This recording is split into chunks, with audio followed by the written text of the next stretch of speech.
स्वागत है बच्चों। क्लास 7 के हिस्ट्री सब्जेक्ट के अंदर हम लोग पढ़ने जाएंगे आज चैप्टर 1।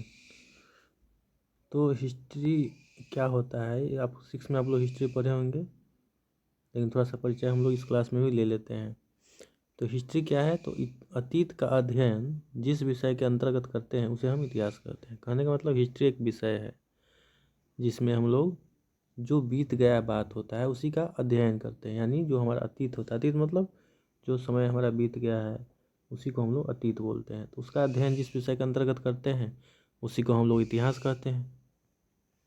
ठीक है, इतिहास का जो अध्ययन है मुख्य रूप से कितने भागों में बांट कर करते हैं? 3 भागों में। ये आप लोग 6 में भी पढ़े होंगे, लेकिन थोड़ा सा परिचय देना जरूरी है।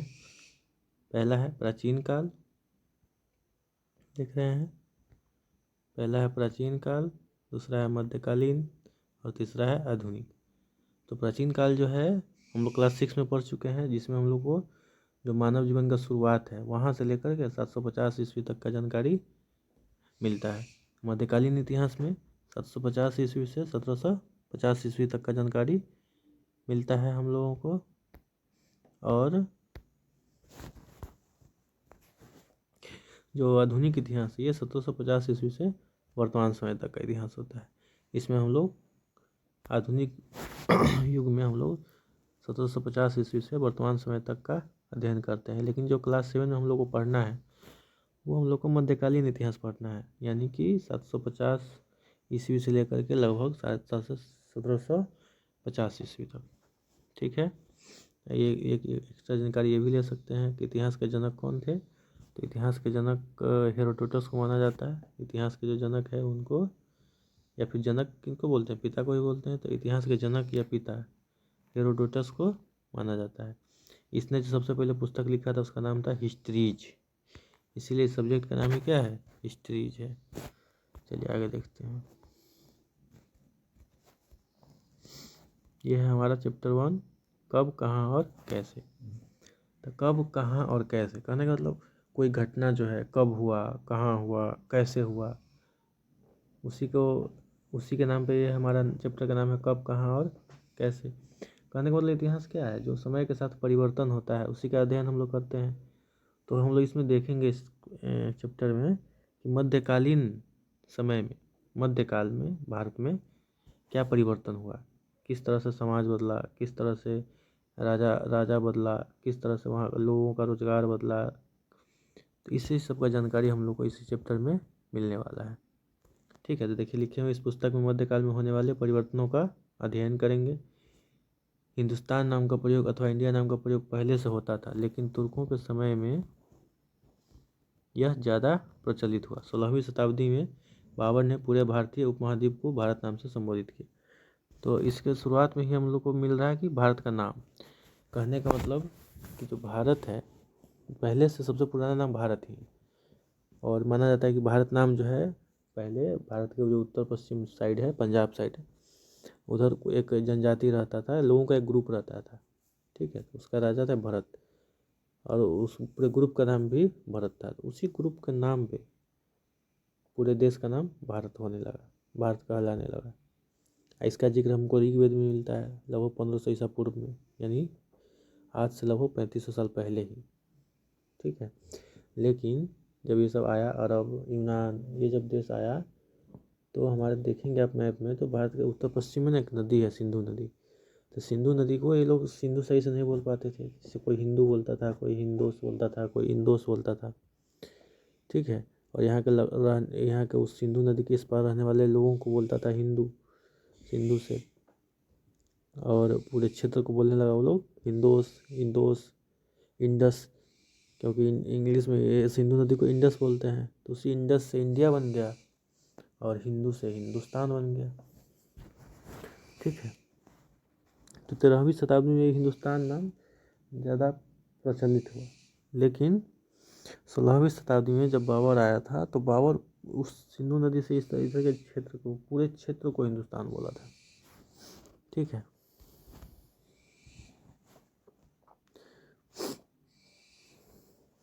यह एक पॉइंट है, इसको समझ लीजिए कि प्रौद्योगिकी क्या होता है। तो मशीनों का जो हम लोग व्यवहारिक यूज करते हैं उसी को प्रौद्योगिकी कहते हैं।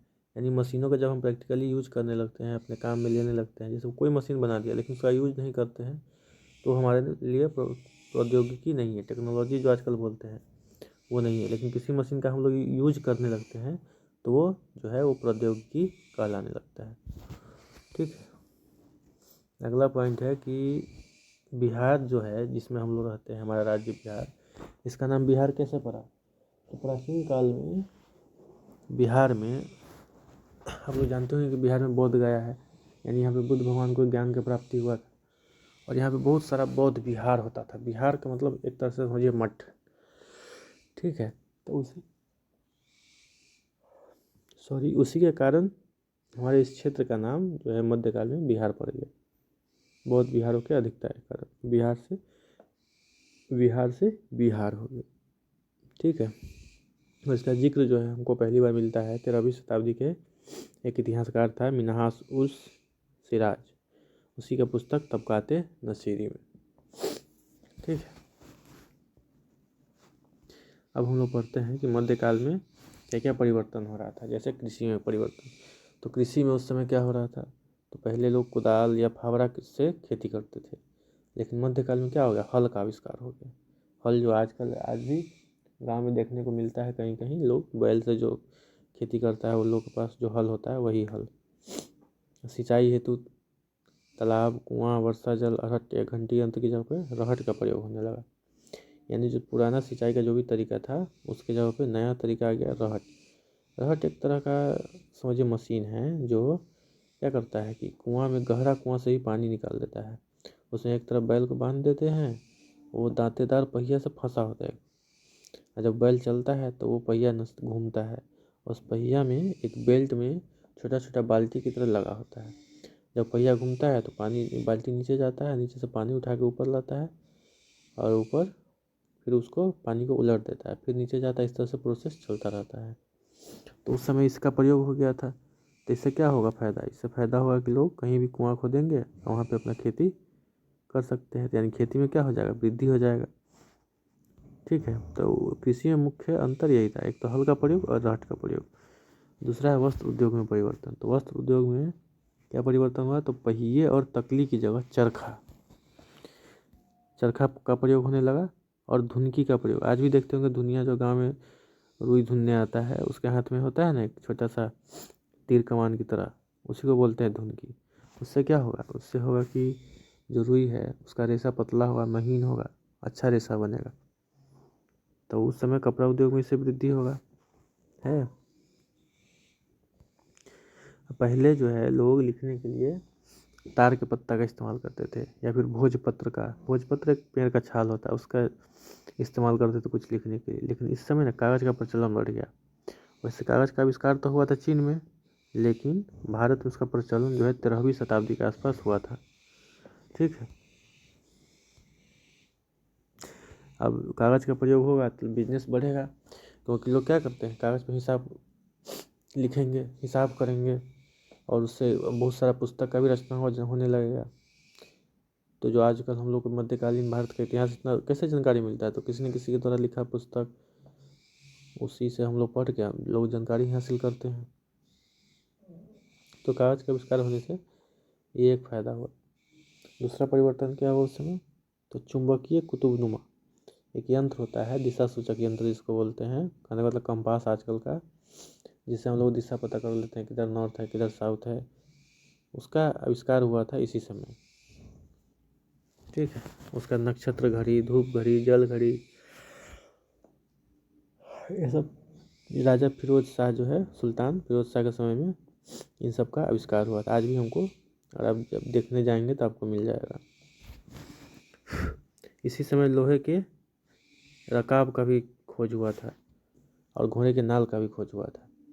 तो घोड़े का रकाब का मतलब होता है जो घोड़े पर बैठते हैं। आप देखे होंगे किसी को अगर घोड़े पर बैठता है, फिल्म में देखे होंगे, घोड़े पर बैठने के लिए लेदर का एक सीट जैसा बना होता है, उसी को बोलते हैं रकाब। तो पहले लोग ऐसे ही बैठते थे या फिर कपड़ा बांध के बैठते थे, लेकिन जब घोड़ा का रकाब आ गया तो उसको बैठने में सुविधा हो गई, जिससे लड़ाई करने में भी सुविधा होने लगा।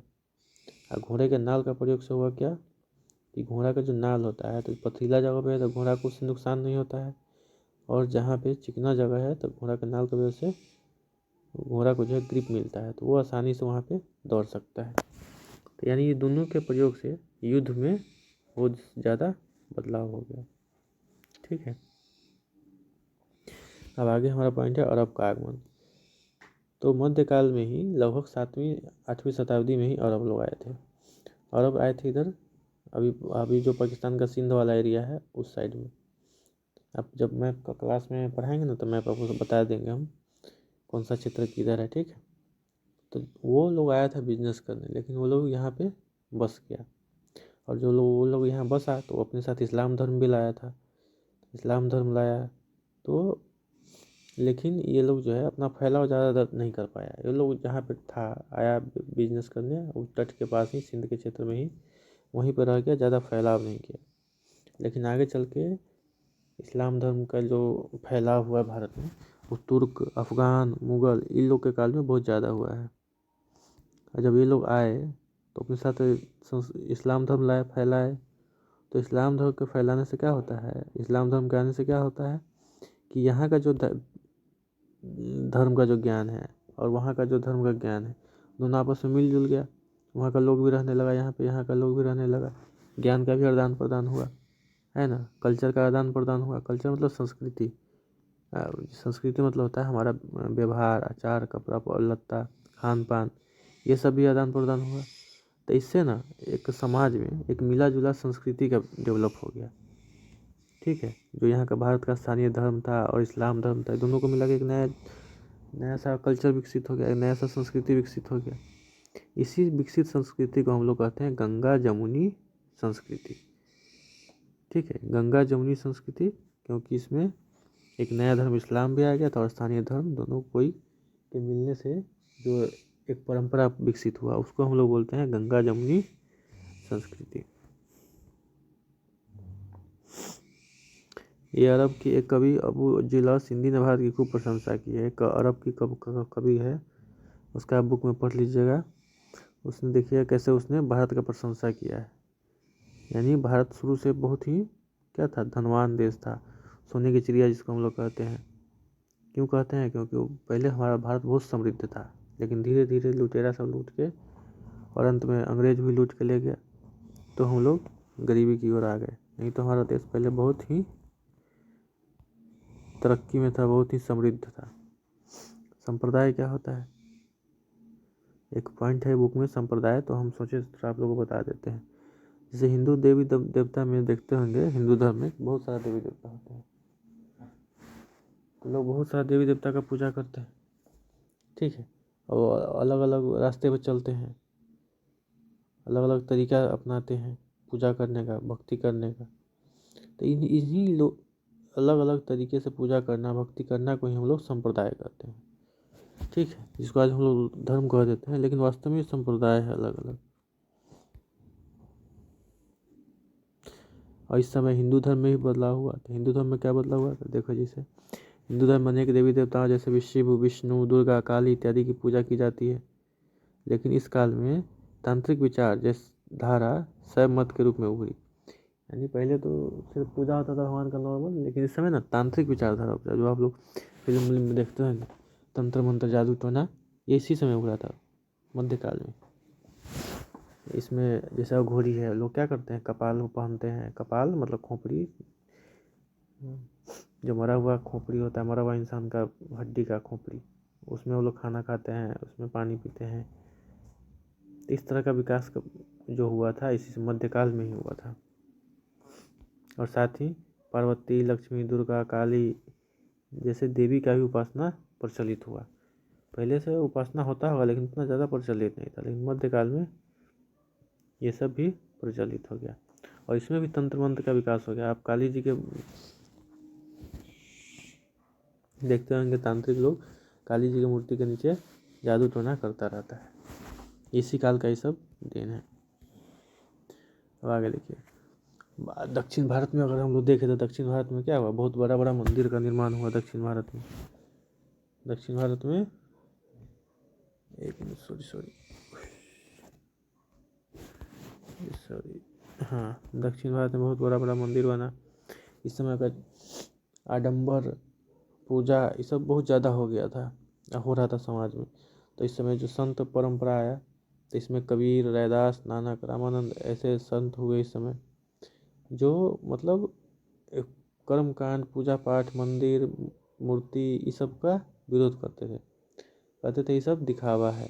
जैसे रैदास जी का फेमस कहानी हम लोग पढ़ते हैं कि मन चंगा था कठौती में गंगा वाला कहानी, कि कैसे अगर मन साफ हो तो जहाँ पे हम हैं वहीं गंगा आ सकता है। इस तरह का कहानी फेमस है। कहने का मतलब कि ये कहते थे कि अगर सही में पूजा करना है तो गरीब लोगों का सेवा करो। एक आम गरीब, एक भिखारी, एक लाचार, वैसे लोगों का सेवा करना ही क्या है, धर्म है। और वैसे लोगों का सेवा करेंगे तभी हम लोग को ईश्वर मिल सकता है। इस समय के संत का इस तरह का विचार था। और उस समय मुसलमान संत भी होते थे बहुत मात्रा में, जिनको हम लोग सूफी संत कहते थे।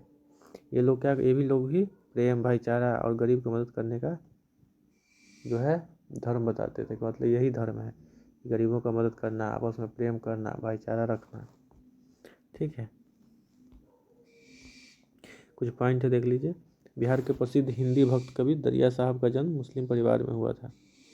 ये बिहार में पटना के थे दरिया साहब। इनका जन्म भले ही मुस्लिम परिवार में हुआ था, लेकिन ये हिंदी के भक्त कवि थे। ठीक है। पटना जिले के मनेर के प्रसिद्ध सूफी संत हजरत सफुद्दीन अहमद थे। पटना जिले के प्रसिद्ध सूफी संत जो थे, कहाँ के थे सूफी संत जो थे, वो कौन थे, तो हजरत सफुद्दीन अहमद। आगे हम लोग पॉइंट देखते हैं क्या है, नए सामाजिक और राजनीतिक समूह का उदय। तो इसी काल में माना जाता है कि राजपूत जो हम लोग आज देखते हैं, चाहे राजपूत राजा की कहानी सुनते हैं, उनका भी उदय इसी काल में हुआ था। लेकिन इतिहासकार जो है इस बात से एक मत नहीं है कि कि राजपूत कौन थे, कहाँ से आए, कब आए। लेकिन इतना ज़्यादा है कि हाँ, राजपूत इस समय ज़्यादा प्रचलित हुए।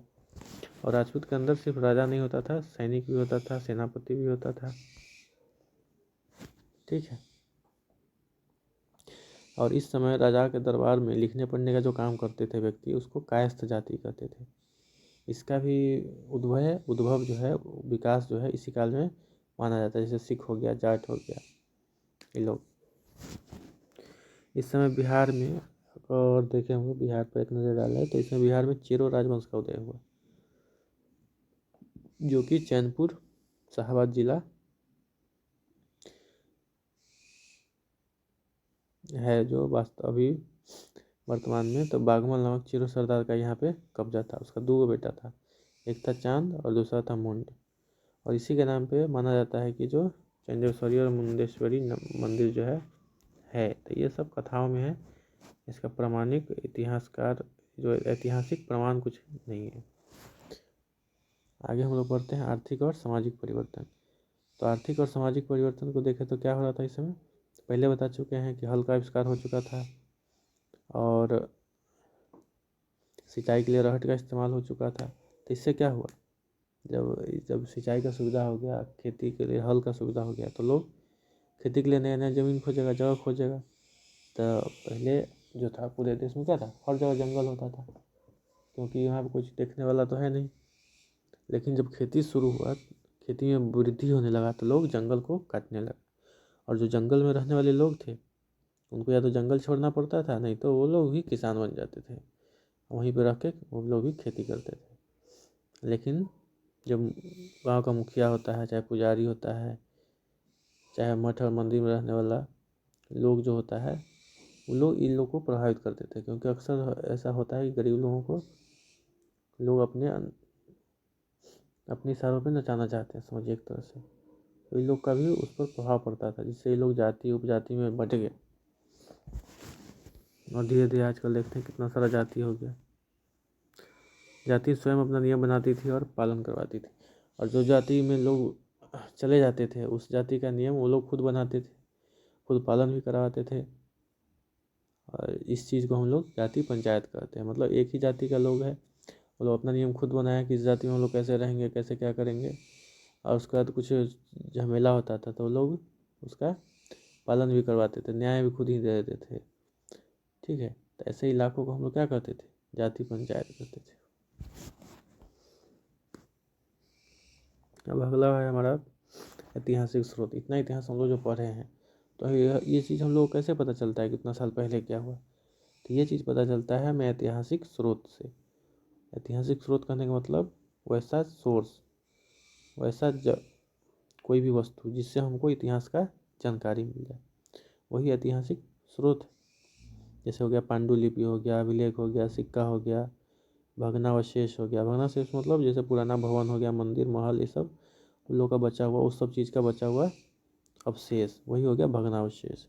चित्र हो गया, ठीक है, मूर्ति हो गया इत्यादि, यही सब ऐतिहासिक स्रोत है।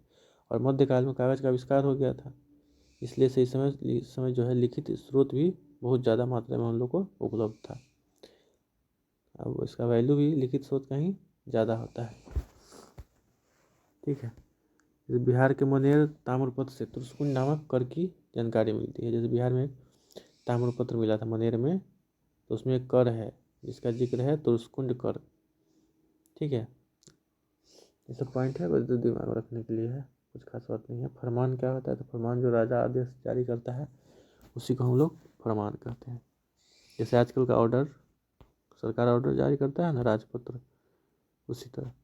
छापा नहीं खाना नहीं होने के कारण प्रतिलिपियाँ हाथ से बनती थी, इसे लिपि या नकल में भी होते थे।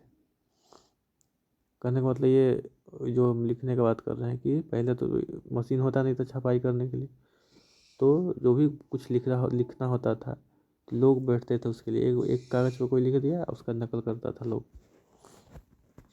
जिससे कुछ चेंजेस भी हो जाता है। अगर कोई किताब है तो कोई अपने मन से भी उसमें कुछ लिख सकता है, ठीक है। एक और पॉइंट है, देख लीजिए। पटना स्थित खुदाबख्श ओरिएंटल लाइब्रेरी मध्यकालीन भारतीय इतिहास को जानने और समझने का प्रमुख केंद्र। यानी पटना में एक लाइब्रेरी है, खुदाबख्श लाइब्रेरी। वहाँ पे बहुत सारा पांडुलिपि है पुराना, जिससे हम लोग मध्यकालीन भारत के इतिहास को समझ सकते हैं, जान सकते हैं। पांडुलिपि बोले, पांडुलिपि क्या होता है? पांडुलिपि जो हाथ से हम लोग पुस्तक लिखते हैं ना, या फिर जो पहले से हम लोग को मिला है हाथ से लिखा हुआ पुस्तक, उसको पांडुलिपि कहते हैं, ठीक है। अभिलेख क्या होता है? तो जो पत्थर, लोहा, चांदी, सोना, ये सब जो लिखा रहता है उसको हम लोग अभिलेख बोलते हैं। यानी धातु पे, मजबूत चीज़ पे जो लिखता है ना खुदाई कर करके, उसी को हम लोग अभिलेख बोलते हैं। कल्हन की राज तरंगिणी इसी काल की पहली ऐतिहासिक रचना, इसे इसमें कश्मीर के इतिहास का वर्णन है। तो राज तरंगिणी जो कल्हन लिखा था, ठीक है, ये इसमें जो है कश्मीर के इतिहास का वर्णन है, जिक्र है। अलबरेनी की पुस्तक तहकीक हिंद, या इसको तारीख उल हिंद भी कहते हैं, से उस समय का मतलब मध्यकाल का समाज, धर्म, रीति रिवाज आदि की जानकारी मिलती है। तारीख उल हिंद ये जो माना जाता है ये फारसी इतिहास है एक तरह का। मिन्हाज उस सिराज कृत तबकात नसीरी में मोहम्मद गोरी एवं गुलाम वंश के शासन पर विस्तृत चर्चा है। कहने का मतलब जो हम लोग पढ़े हैं शुरू में कि जिसमें बिहार नाम का जिक्र है, तो उसमें जो है जो बुक है तबकात नसीरी, उसमें मोहम्मद गोरी और गुलाम वंश का जो शासक था उस पर का जो है विस्तृत रूप से चर्चा किया गया है। अगला पॉइंट है, ये सब पॉइंट है, ये सब याद रखने का चीज़ है। जियाउद्दीन बर्नी की जो पुस्तक है तारीख है फिरोज शाही, उसमें सल्तनत काल की जानकारी दिया हुआ है। अबुल फजल होगा, गजल जैसा लिख रहा है। अबुल फजल के अकबरनामा में अकबर के शासनकाल का जिक्र है। जो अबुल फजल है अकबर का दरबारी कवि था, वो लिखा था अकबरनामा, उसमें अकबर के जो शासनकाल है उसका जिक्र दिया हुआ है कि इसे कैसे अकबर शासन चलाता था। बाबर ने अपनी आत्मकथा तुजुक के बाबरी तुर्की भाषा में लिखी थी, जिसका फारसी अनुवाद बाबरनामा कहलाता है। यानी जो बाबर है अपना आत्मकथा लिखा था, मूल भाषा कौन था उसका? तुर्की, लेकिन बाद में उसका जो फारसी अनुवाद हुआ उसको हम लोग बोलते हैं बाबरनामा। जहाँ भी नामा दिख जाए समझ जाइए क्या है, वो कहानी है, किसी व्यक्ति का आत्मकथा है। यात्रियों के वृत्तांत, इतिहास के अध्ययन में ना यात्रियों का वृत्तांत भी बहुत ज़्यादा हेल्प करता है। यात्री जैसे आजकल लोग देखते हैं कि घूमता है कहीं कहीं तो वीडियो बनाते रहता है, तो पहले के समय में तो मोबाइल था नहीं, तो पहले के समय में लोग जब घूमते थे कहीं भी तो पुस्तक में लिखते थे, तो अपना कहानी लिखते थे। उसी कहानी से हम लोग को आजकल उस समय का समाज के बारे में पता चल जाता है, ठीक है। इसमें एक फेमस यात्री है इब्ने बतूता, मोरक्को का था, और इसके द्वारा जो लिखा गया है वृत्तांत है उसको रेहला कहते हैं। ठीक है, वह मोहम्मद बिन तुगलक के समय में भारत आया था, यानी कि लगभग 13वीं शताब्दी में। सिक्कों के माध्यम से भी हम लोग को इतिहास का पता चलता है। सिक्कों के माध्यम से उस समय के उस सिक्कों पर क्या होता है, तिथि लिखा होता है। जैसे आप लोग देखिए आजकल सिक्का उस पर लिखा होगा 2010, 2012, 15, 20, इस तरह से उस समय भी सिक्कों पर हमको उस समय काल का जानकारी मिल जाता है ना। उसके साथ ये भी समझ में आता है कि जो राजा है अपना विचार फैलाने के लिए सिक्का पर उस तरह का चित्र उगवाता है। तो इस सब जानकारी भी सिक्का से मिलता है। तुगलक शासकों खासकर मोहम्मद बिन तुगलक ने सिक्के बड़ी संख्या में मिले हैं।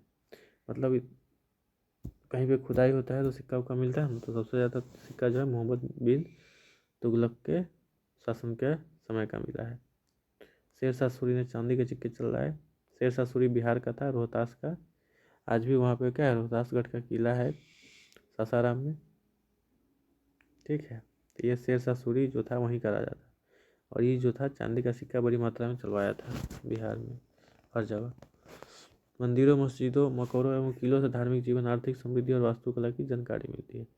जो पुराना मंदिर होता है, मस्जिद होता है, तो उस समय का आर्किटेक्चर, कैसे मंदिर को बनाया, कैसे मस्जिद को बनाया, उसका जानकारी मिलता है। और उसके दीवार वाल पे कुछ लिखा हो उस समय के समाज का, या फिर कुछ चित्र बना हो, तो उससे भी हमको उस समय का जानकारी मिल जाता है। ठीक है, और शेर शाह बताए थे सासाराम का है, तो इसलिए उसका मकबरा भी सासाराम में है। मखदूम शाह दौलत का मकबरा मनेर में है। ये एक अलग से पॉइंट है बस याद करने के लिए। बैकटपुर का शिव मंदिर और रोहतासगढ़ का हरिश्चंद्र मंदिर, ये छूट गया था ऊपर बताना, नीचे लिख दिए। ये भी ये एक राजा था मान सिंह, उन्होंने ये दोनों को बनवाया था। इतिहासकार की अब भूमिका, लास्ट पॉइंट है इस चैप्टर का। तो इसमें दो नाम दिख रहा होगा, एक है जियाउद्दीन बर्नी, एक है सामी। ये दोनों इतिहासकार है। मोहम्मद बिन तुगलक जो था, एक समय था कि वो अपना राजधानी चेंज करता है। अपना राजधानी दिल्ली से दौलताबाद ले जाता है। दौलताबाद महाराष्ट्र साइड में है, दिल्ली नॉर्थ में, आप जानते हैं। तो इसके बारे में दो इतिहासकार अलग अलग चीज़ लिखता है। जैसे कि जियाउद्दीन बर्नी जो है, इसमें इस चीज़ को, इस परिवर्तन को सकारात्मक रूप में दिखाता है। वहीं जो है असामी नामक इतिहासकार इसको नकारात्मक तरीके से दिखाता है। ठीक है, लेकिन दोनों इस बात का जिक्र करता है कि हाँ राजधानी चेंज हुआ, और कुछ कुछ बात दोनों का मैच करता है। तो जो कुछ कुछ बात जो दोनों का मैच करता है तो वो बिल्कुल सही होगा, क्योंकि अगर एक विरोधी भी होगा तो, लेकिन अगर एक सपोर्टर भी होगा तो दोनों का बात मैच कर रहा है, इसका मतलब वो दोनों सही है। लेकिन जिस बात को मैच नहीं कर रहा है, दोनों में विरोध हो जा रहा है, वो बोल रहा है कुछ, वो बोल रहा है कुछ, तो ऐसे में इतिहासकार के लिए दिक्कत हो जाएगा कि हम किस चीज़ को सच माने। तो इस चीज़ के लिए इतिहासकार क्या करता है कि और स्रोत खोजता है कि और कहीं पे उसके बारे में कुछ जानकारी मिल जाए। और जब जानकारी मिलता है, जिसके बारे में ज़्यादा जानकारी होता है, उसी को इतिहासकार सच मानता है। ठीक है, और उसी को आगे लिखने का कोशिश करता है ताकि लोग हो सके, मतलब ज़्यादा से ज़्यादा लगभग जो सत्य हो वो लोगों तक पहुँचे। ठीक है, तब यहीं पे ख़त्म होता है। अगला वीडियो जो बनाएंगे उसमें हम लोग क्वेश्चन का जिक्र करेंगे, क्वेश्चन आंसर सॉल्व करेंगे। ठीक है।